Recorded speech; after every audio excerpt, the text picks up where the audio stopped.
ఒక అడవికి సమీపంలో ఓ పేద కట్టెల కొట్టేవాడు నివసించేవాడు. చెట్లు కొట్టి వచ్చిన డబ్బుతోనే తన కుటుంబాన్ని పోషించేవాడు. అతడు చాలా నిజాయితీ గలవాడు, కష్టపడే స్వభావం కలవాడు.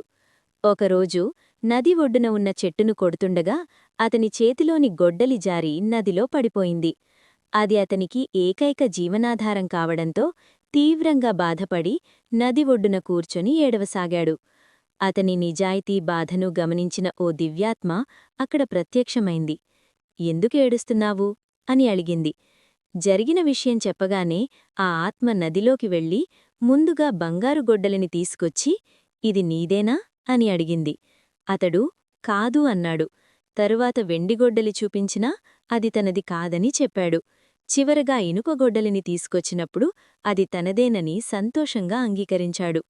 అతని నిజాయితీకి మెచ్చిన దివ్యాత్మ బహుమతిగా 3 గొడ్డళ్లను అతనికే ఇచ్చింది. నీతి: నిజాయితీకి ఎల్లప్పుడూ ప్రతిఫలం లభిస్తుంది.